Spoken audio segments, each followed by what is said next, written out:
Break के बाद एक बार फिर से आपका स्वागत है। अब रुक करते हैं उत्तराखंड की खबरों का। रुद्रपुर कोतवाली पुलिस ने मोबाइल झपट्टा मार गिरोह का पर्दाफाश करते हुए 2 लोगों को गिरफ्तार किया है। पुलिस ने दोनों के कब्जे से आधा दर्जन से अधिक मोबाइल और चोरी की 2 बाइक की बरामद की है। पुलिस ने दोनों आरोपियों को न्यायालय में पेश कर जेल भेजने की कार्रवाई शुरू कर दी है।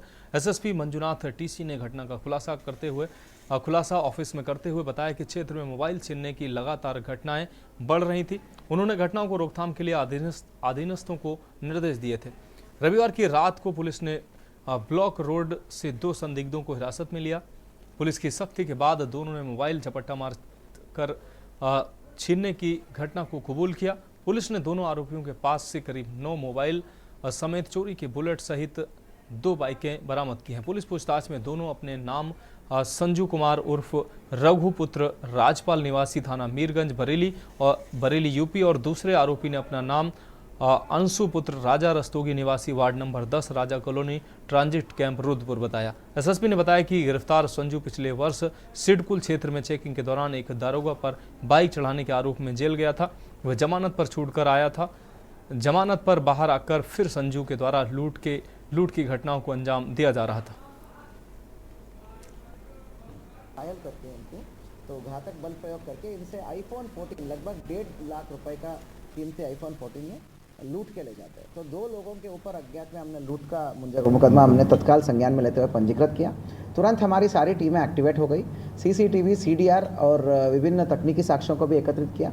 तो मैनुअल, टेक्निकल और सर्विलांस के माध्यमों से हमने तहकीकात करके, हमने इन्वेस्टिगेशन करके तो इस घटना का त्वरित अनावरण किया है। बहुत जल्दी अनावरण करके 2 लोग आइडेंटिफाई हो गए हैं। एक है संजू और एक दूसरा है अंशु। क्या नाम है उसका? अंशु। तो ये साथियों, ये संजू और अंशु ये वही लोग हैं जिन्होंने सिडकुल ढाल में बहुत बैक टू बैक विभिन्न मोबाइल लूट की घटनाओं को कारित किया। और जब चेकिंग चल रहा था, हमने पुलिस ने जब पिछले साल जब चेकिंग चला रहे थे। अब रुक करेंगे अगली खबर का। चारधाम यात्रा 2024 के दौरान यातायात व्यवस्था को सुचारू एवं सुव्यवस्थित रूप से संचालित कराने के संबंध में ADG law and order AP Anshuman ने पुलिस मुख्यालय में वीडियो कॉन्फ्रेंसिंग के माध्यम से पुलिस अधिकारियों की बैठक ली। इस दौरान उन्होंने जरूरी दिशा निर्देश दिए। वहीं बैठक में ADG law and order AP Anshuman ने चारधाम यात्रा में श्रद्धालुओं और यात्रियों की अत्यधिक भीड़ और यातायात जाम के मद्देनजर जनपद प्रभारियों द्वारा यातायात व्यवस्था के सुचारू रूप से संचालन के संबंध में की गई तैयारियों की भी समीक्षा की।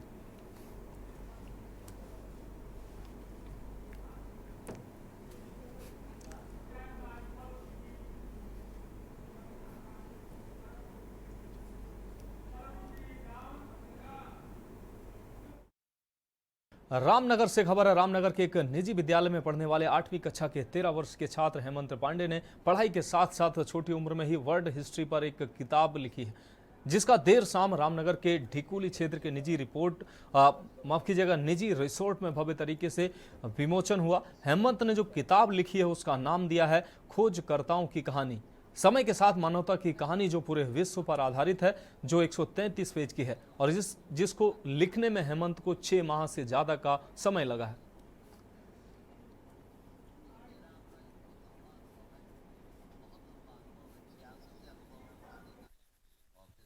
स्टार्टिंग में जब मैं किताब लिखना मैंने शुरू किया था, तब मेरा मेन मोटिव ये था कि मैं किताब के फॉर्म में नहीं, मतलब अपनी इन्फॉर्मेशन के फॉर्म में रखूं। अगर मैं बाई चांस अगर भूल गया तो मैं अब इसको कंप्यूटर से वापस देख के मैं इसको याद कर सकता हूँ। मतलब एक तरीके का ऐसे इन्फॉर्मेशन को स्टोर करना था फ्यूचर के लिए। अब लेकिन जब मैं लिखता गया तो मैंने कई 100 पेजों की किताब लिख ली। वो एक टाइप का आर्टिकल हो गया। तो एक दिन मेरे पापा ने मुझे कहा था कि अगर तुम लिख ही रहे हो इसे। देखिए, मेरा मानना ये है कि आजकल हम लोग या हमारे जो बच्चे हैं वे सारा काम अपना व्हाट्सएप या जो गूगल है उससे करते हैं। तो मैं समझता हूँ कि वर्तमान परिप्रेक्ष्य में ये इतना महत्वपूर्ण है, क्योंकि देखिए कोई भी अगर किताब लिखी जाती है तो उसके लिए पहले मैटर इकट्ठा करना पड़ता है, उसके बाद उसकी रफ ड्राफ्टिंग करनी पड़ती है, उसके बाद उसका टाइपिंग स्टेज आता है और उसके बाद तब उसको फाइनलाइज किया जाता है। तो ये बड़ा महत्वपूर्ण प्रयास है बच्चे के द्वारा, एक किसी 13 साल के बच्चे के द्वारा जो कक्षा 9 में पढ़ता है। अगली खबर लक्सर से है, जहां सीबीएसई बोर्ड के नतीजे आ गए हैं। लक्सर के मॉर्ट फोर्ड चिल्ड्रन एकेडमी कक्षा 12वीं की छात्रा प्रिंसी चौधरी ने सीबीएसई बोर्ड में प्रतिशत अंक प्राप्त कर अपने परिवार के साथ साथ क्षेत्र का भी नाम रोशन किया है। प्रिंसी सैदाबाद गांव की रहने वाली है। लक्सर मोर्टफोर्ड चिल्ड्रन एकेडमी कक्षा 12वीं की छात्रा है। प्रिंसी की सफलता पर स्कूल प्रबंधन खुश नजर आ रहा है। स्कूल प्रबंधन व परिवार के लोगों ने प्रिंसी को मिठाई खिलाकर बधाई दी।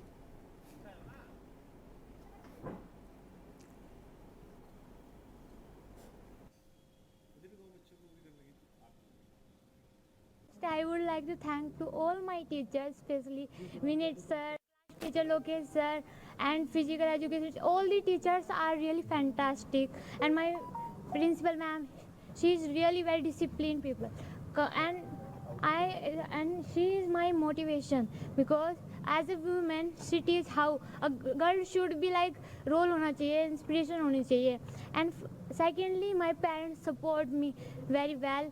He gave me time to study. इसका श्रेय अपने एजुकेटर्स को देना चाहूँगी सबसे पहले, फिर मैं अपने एल्डर ब्रदर को देना चाहूँगी एंड देन माय पेरेंट्स।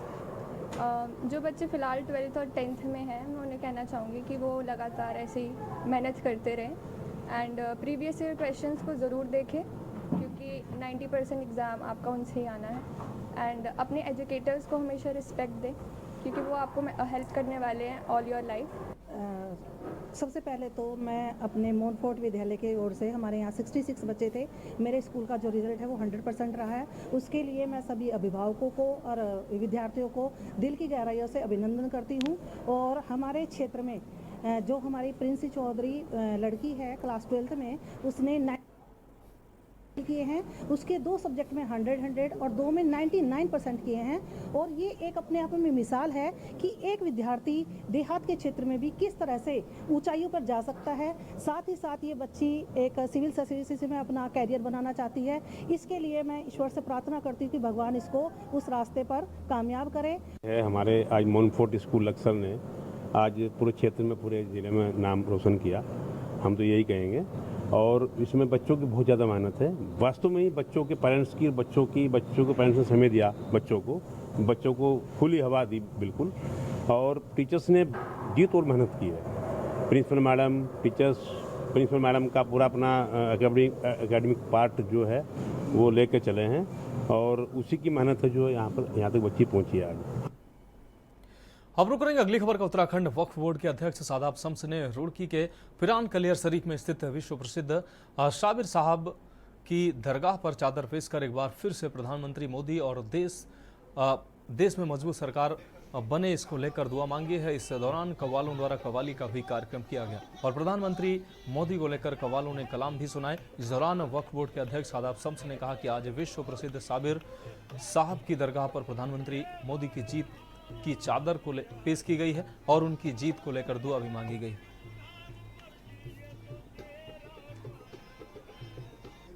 दरगाह साबिर पाक में हम लोगों की हाजिरी हुई है और हमारी, क्योंकि जब हमें लगता है हमें कुछ मांगने की ज़रूरत है तब हम साबिर पाक की बारगाह में हाजिर होते हैं। और आज साबिर पाक के इस दरबार में हाजिर होकर हमने अल्लाह ताला से दुआ की है कि मोदी जी को जीत का तोहफा एक बार फिर मिले और ये जीत की चादर एक नए मुल्क में एक नई सरकार लेकर आए। और हमें उम्मीद है कि यहाँ मांगी गई दुआएं खाली नहीं जाती, इसलिए हम साबिर पाक की बारगाह में हाजिर हुए थे।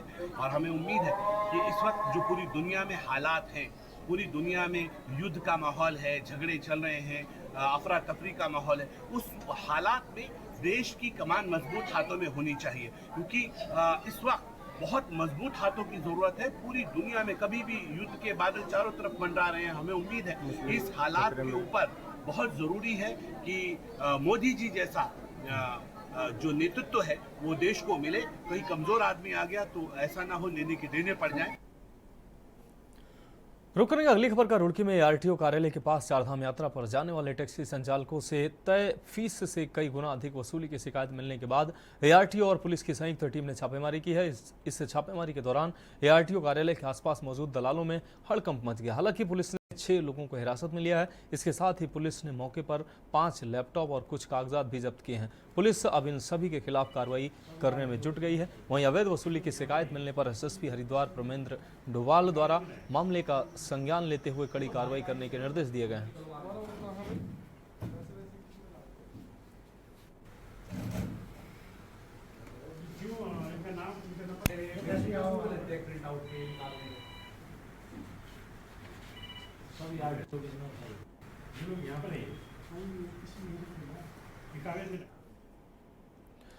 अब रुक करेंगे अगली खबर का। बीजेपी विधायक विनोद चमोली ने केंद्र सरकार से तीर्थ यात्राओं के लिए बजट की मांग की है। उनका कहना है कि केंद्र सरकार को कम से कम प्रदेश को 1000 करोड़ का बजट देना चाहिए। उन्होंने कहा कि उत्तराखंड में चारधाम यात्रा समेत अन्य धार्मिक यात्राओं में पहुंच रहे करोड़ों श्रद्धालुओं के लिए इस बजट से अवस्थापना सुविधाओं का विकास किया जा सकता है। साथ ही उन्होंने कहा कि उत्तराखंड राज्य 1.25 करोड़ की जनसंख्या वाला प्रदेश है, लेकिन प्रदेश में आने वाले श्रद्धालुओं की संख्या लाखों करोड़ों में है। ऐसे में इन श्रद्धालुओं की अवस्थापना सुविधाओं के लिए केंद्र की ओर से बजट दिया जाना चाहिए।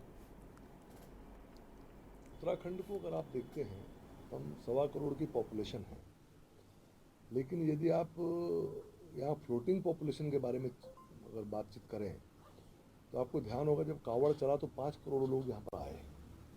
ऐसे ही हमारी जो यात्रा है, पिछली बार लगभग 56 लाख लोग तीर्थ यात्री यहाँ पर आए, और उसके अलावा भी विभिन्न पहलू हैं पर्यटन के जिस पर लोग यहाँ पर आए। तो अगर वो संख्या भी काउंट की जाएगी तो 1.5-2 करोड़ से कम वो भी नहीं निकलती है। तो अगर मोटा मोटा अनुमान लगाएं तो 8 करोड़ लोगों को हम 1.25 करोड़ लोगों के उत्तराखंड में प्रतिवर्ष अवस्थापना सुविधाएं उपलब्ध कराते हैं। हमारा नया प्रदेश है, छोटा प्रदेश है, संसाधन सीमित हैं। तो मैंने केंद्र सरकार से ये मांग की थी और संगठन में मैंने विषय रखा है कि कम से कम 1000 करोड़ रुपये प्रतिवर्ष यात्रा व्यय के लिए हमको मिलना चाहिए। अब बात करेंगे अगली खबर के। पौड़ी जिले के विकासखंड निसड़ी गांव के एक व्यक्ति को जंगल में बकरी चराते समय गुलदार द्वारा घायल करने का मामला सामने आया है।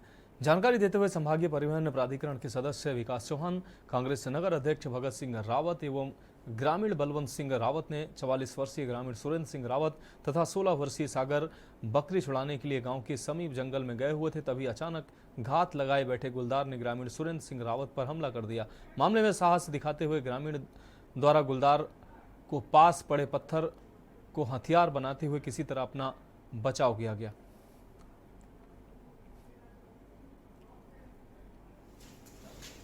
गांव में जो है श्री सुरेंद्र सिंह जो है अपनी मवेशी चुका रहा था और मवेशी पे जो है गुलदार का हमला किया गया। तो उसको छुड़ाने के चक्कर में उसके हाथ पे भी थोड़ा बहुत खरोंच आई है और सूचना मिलते ही जो है इनको जो है वहाँ पे मौके पे जो है गतिविधि पे नज़र रखने है तो मतलब टीम भेज दी गई है और टीम के द्वारा बताया गया कि इनको 108 के द्वारा जो है हॉस्पिटल में लाया गया। तो हॉस्पिटल में हमने दूसरी टीम भेजी और हॉस्पिटल में इनके इलाज के बाद इनको डिस्चार्ज कर दिया गया। सर मैं सुबह बकरी के साथ गया था जंगल में और बकरी चुकाते समय सर गुलदार आया।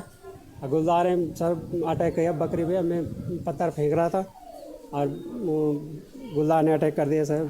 हाँ जी 108 में पौड़ी आया सर और उपचार चल रहा है सर। घटना क्रम इस प्रकार है कि हमारी भाई बंदे सुरेंद्र भाई साहब जी वो आज सुबह अपनी बकरियाँ लेके गए लगभग 9 बजे जंगल में गाँव के ऊपर था और वहाँ पे जैसा आप देख रहे हो कि आग लगी चारों तरफ और बाघ सारे जो हैं बाघ जानवर सारे नीचे आ चुके हैं गाँव की तरफ। तो वहाँ पे इस प्रकार हुआ कि बकरी को इन्होंने छुड़ाने का प्रयास किया तो वहाँ पे बाघ ने इन पर अटैक कर दिया, हमला कर दिया, थोड़ा जख्मी हुए हो। अब बात करते हैं अगली खबर की। देश के तराई क्षेत्र में पड़ रही भीषण गर्मी और वीकेंड के चलते मैदान में रहने वाले लोग पहाड़ों में ठंडे मौसम का आनंद लेने के लिए पहुंच रहे हैं।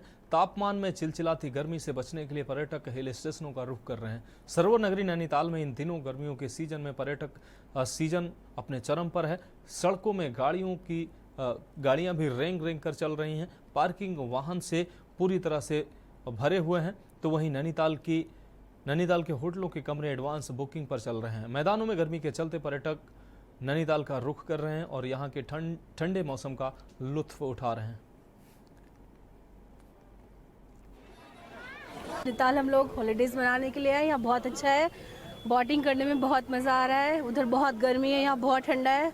हॉलीडेज के लिए एंजॉय करने के लिए बेस्ट प्लेस है। दिल्ली में पिछले 5-6 दिन से काफ़ी गर्मी थी। अभी एक तूफान आया है, कुछ थोड़ा सा राहत है वहाँ पे भी, लेकिन यहाँ पे मौसम बहुत अच्छा है और घूमने के लिए नैनीताल की झील और साथ में हिमालय के नज़ारे तो और भी अच्छा लगता है। बहुत ही खूबसूरत नज़ारा है और बहुत ही सुंदर है। ये मेरा पहला एक्सपीरियंस था तो मैं बार बार आना चाहूँगी। सुहाना मौसम है, बहुत ठंडा है और मैं सभी से कहता हूँ सभी लोग आए घूमने के लिए। अब रुक करेंगे अगली खबर का। चुनाव प्रचार के लिए मुंबई पहुंचे मुख्यमंत्री पुष्कर सिंह धामी ने जुहू बीच में सैर की। इस दौरान उन्होंने स्थानीय लोगों और पर्यटकों से बातचीत भी की। उन्होंने जुहू बीच में बच्चों के साथ क्रिकेट भी खेली। लोगों ने सिलक्यारा टनल बचाओ अभियान की सफलता और उत्तराखंड में यूसीसी लागू करने के लिए मुख्यमंत्री धामी की सराहना की।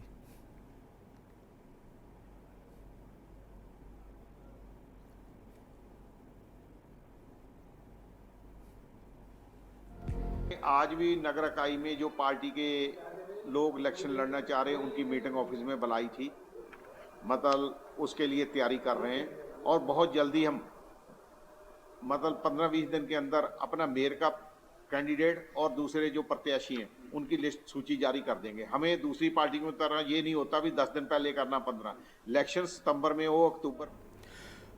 इसी बीच दिल्ली से बड़ी खबर सामने आ रही है। इस वक्त की बड़ी खबर दिल्ली से सामने आ रही है। बिहार के पूर्व डिप्टी सीएम सुशील मोदी का निधन हुआ है। दिल्ली के एम्स में हुआ है सुशील मोदी का निधन।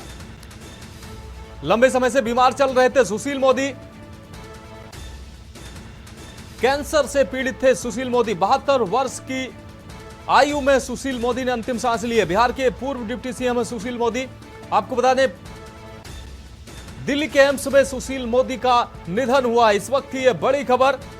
लंबे समय से बीमार चल रहे थे सुशील मोदी और एम्स में आज सुशील मोदी ने अंतिम सांस ली है। कैंसर से लंबे समय से जूझ रहे थे सुशील मोदी और 72 वर्ष की आयु में आज सुशील मोदी का निधन हुआ है। बिहार के पूर्व डिप्टी सीएम हैं सुशील मोदी।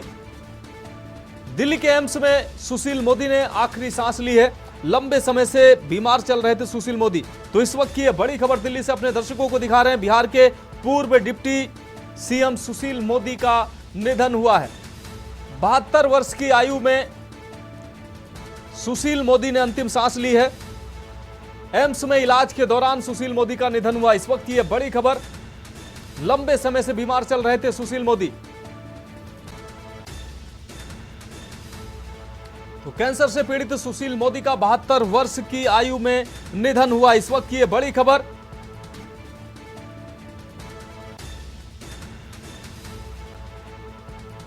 तो बीजेपी नेता सुशील मोदी का निधन हुआ। इस वक्त की यह बड़ी खबर दिल्ली से अपने दर्शकों को दिखा रहे हैं। बिहार के पूर्व डिप्टी सीएम सुशील मोदी ने एम्स में अंतिम सांस ली है। 72 वर्ष की आयु में गले के कैंसर से पीड़ित थे सुशील मोदी। बिहार के पूर्व डिप्टी सीएम सुशील मोदी का निधन हुआ है। एम्स में उन्होंने अंतिम सांस ली है। 72 वर्ष की आयु में कैंसर से निधन हुआ है सुशील मोदी का। वे गले के कैंसर से पीड़ित थे। 3 महीने पहले गले में दर्द की शिकायत पर जांच कराई थी उन्होंने। तो जांच कराने पर पता चला था कि उनको कैंसर है। और शहनवाज हमारे ब्यूरो चीफ हमारे साथ जुड़ गए हैं। शहनवाज, बिहार के पूर्व डिप्टी सीएम सुशील मोदी का निधन हुआ है, क्या कहेंगे आप? लंबे समय से, जैसा कि आपने बताया है कि वो कैंसर से पीड़ित थे, इलाज चल रहा था एम्स में और इस दौरान चुनाव से भी अपने आप को दूर रखे हुए थे। चुनावी उनके निधन की खबर सबसे पहले बिहार के उप मुख्यमंत्री सम्राट चौधरी ने एक्स पर ट्वीट कर लिखी है, उनके निधन पर शोक जताया है। आपको बता दें कि वर्तमान में जो ये सरकार बनी नीतीश कुमार की दोबारा जो सरकार बनी है उसमें सुशील मोदी की बहुत अहम भूमिका रही, क्योंकि सुशील मोदी नीतीश कुमार के बहुत करीबी रहे हैं। मुख्यमंत्री नीतीश कुमार से बहुत करीबी संबंध रहा है। भाजपा के बिहार के वो कहा जा सकता है कि एक रीढ़ थे सुशील मोदी, तो ये कहना गलत नहीं होगा। और लंबे समय से बीमार चल रहे थे, वो कैंसर से पीड़ित थे और आज उन्होंने अंतिम सांस ली एम्स में। शहनवाज जी, जेपी आंदोलन से राजनीति में सफर इन्होंने शुरुआत की और भाजपा का एक बड़ा चेहरा, अगर बिहार की अगर बात की जाए तो लंबे समय तक वो भाजपा के लिए उन्होंने काम किया और बिहार में वो भाजपा के लिए बड़ा चेहरा थे। जब भी बिहार में भाजपा को मौका मिला है सरकार में शामिल होने का तो उन्होंने वो डिप्टी सीएम रहे और बड़े नेता भाजपा के थे। उनके निधन से भाजपा को कितना नुकसान हो सकता है बिहार में? बिल्कुल, आपका कहना बिल्कुल सही है, क्योंकि वो भाजपा के लिए बिहार में भाजपा का अगर चेहरा अगर कहा जाए सुशील मोदी को, तो ये कहना गलत नहीं होगा। और लंबे समय तक, लगभग 2 दशक तक वो केंद्र बिंदु रहे भाजपा की राजनीति का। जेपी आंदोलन के बाद भाजपा को जदयू के साथ में जो तालमेल हुआ, पहली बार ये उनका ही प्रयास था। वो प्रदेश अध्यक्ष हुआ करते थे उस समय और उनके प्रयास से ही नीतीश कुमार और इनका गठबंधन रहा। गठबंधन सरकार में भी रहे, उप मुख्यमंत्री भी रहे। अभी नीतीश कुमार की इसमें भी इनकी अहम भूमिका रही। आपको बता दें कि अंतिम संदेश में सार्वजनिक रूप से उन्होंने दिया और 3 अप्रैल को दिया था। अस्पताल में रहने के से पहले उन्होंने एक संदेश दिया था, जिसमें कहा था कि उसमें उन्होंने स्पष्ट कहा था कि पिछले 6 माह से कैंसर से संघर्ष कर रहा हूँ, अब लोगों के को बताने का समय आ गया है। उन्होंने बताया कि लोकसभा चुनाव में मैं कुछ नहीं कर पाऊंगा। तो उन्हें कहीं ना कहीं ये पता चल गया था कि वो गंभीर रूप से बीमार हैं, इसलिए सार्वजनिक रूप से इन चुनाव में भाग नहीं ले पाएंगे, इसलिए लोगों को उन्होंने एक संदेश दिया था। निश्चित रूप से शहनवाज खान जी, आपका बहुत शुक्रिया। तो बिहार के पूर्व डिप्टी सीएम सुशील मोदी का निधन हुआ। लंबे समय से वो कैंसर से जूझ रहे थे। कैंसर से पीड़ित सुशील मोदी ने 72 वर्ष की आयु में अंतिम सांस ली है। एम्स में इलाज के दौरान उनकी मौत हुई है। तो बिहार के पूर्व डिप्टी सीएम सुशील मोदी का निधन हुआ है। आरएसएस से भी वो लंबे समय तक जुड़े रहे। 1970 के दशक में वो राजनीति में आए। जेपी आंदोलन से उन्होंने राजनीति की शुरुआत की थी। तो 72 वर्ष की आयु में सुशील मोदी का निधन हुआ है। बिहार में बीजेपी का बड़ा चेहरा रहे हैं सुशील मोदी, और कई बार डिप्टी सीएम के तौर पर उन्होंने अपना कार्यभार संभाला है बिहार में। तो लंबे समय से बीमार चल रहे थे। तो बीजेपी नेता सुशील मोदी का निधन हुआ है। कैंसर से पीड़ित सुशील मोदी का 72 वर्ष की आयु में निधन हुआ है।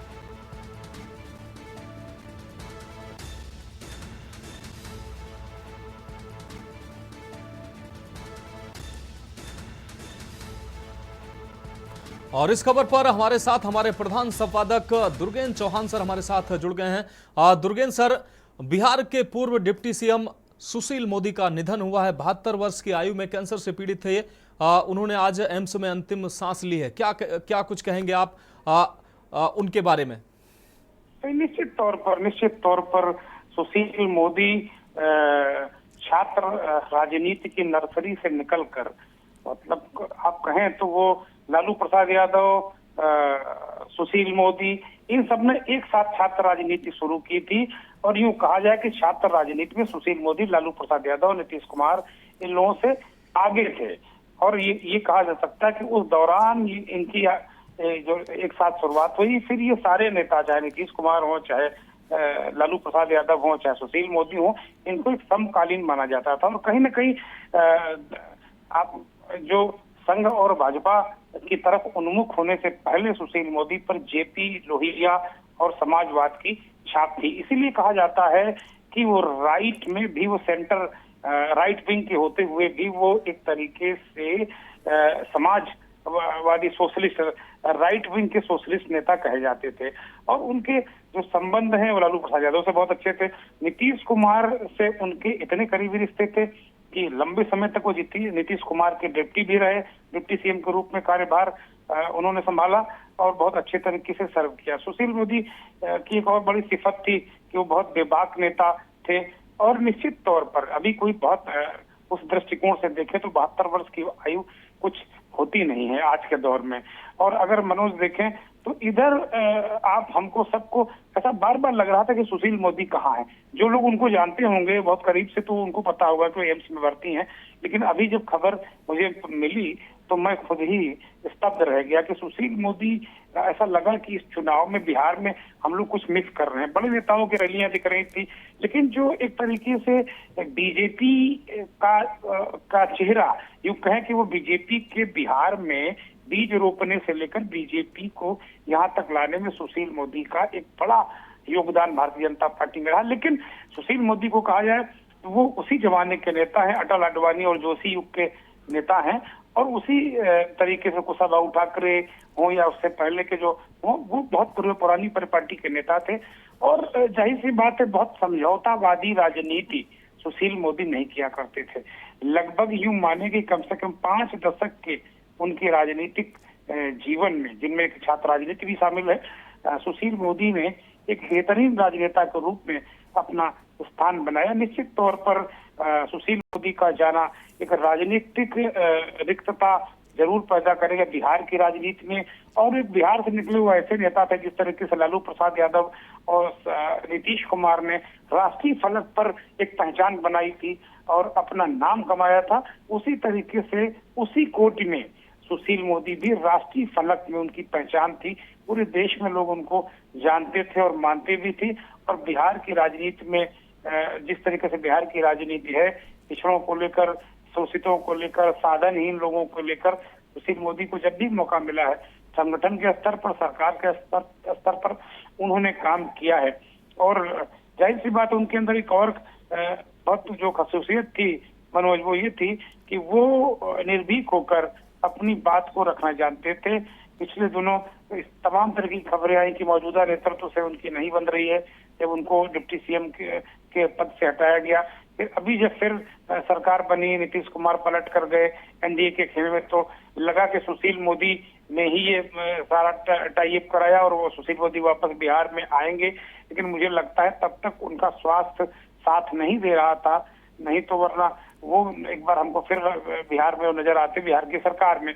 लेकिन कहीं न कहीं बहुत सारी चीजें हैं, बहुत कहानियां हैं इसके पीछे, लेकिन निश्चित तौर पर भारतीय राजनीति के लिए मैं इसे बड़े नुकसान के रूप में देखता हूं। मनोज। हाँ, निश्चित रूप से सर, आपका बहुत शुक्रिया आप इस जानकारी के लिए। तो आपको बता दें कि बिहार के पूर्व डिप्टी सीएम सुशील मोदी का निधन हुआ है। 1970 के दशक से उन्होंने राजनीति में अपना सफर शुरू किया। जेपी आंदोलन से भी वो जुड़े रहे। समाजवाद की विचारधारा से वो आरएसएस की विचारधारा में लौट के आए और बीजेपी में लंबे समय तक उन्होंने बिहार में बीजेपी का प्रतिनिधित्व किया। बिहार में बीजेपी के लिए वो बड़ा चेहरा रहे और बीजेपी को बिहार में खड़ा करने में उनका बड़ा रोल भी माना जाता है। तो आज सुशील मोदी का निधन हुआ है। 72 वर्ष की आयु में उनका निधन हुआ है। कैंसर से पीड़ित सुशील मोदी का निधन हुआ है।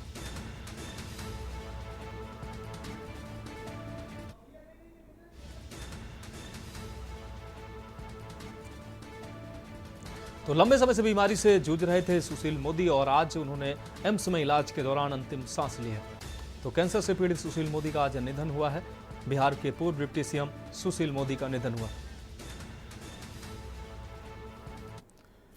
तो देश की बात में अभी के लिए मेरे साथ इतना ही। मुझे दीजिए इजाजत और आप देखते रहिए के न्यूज़ इंडिया।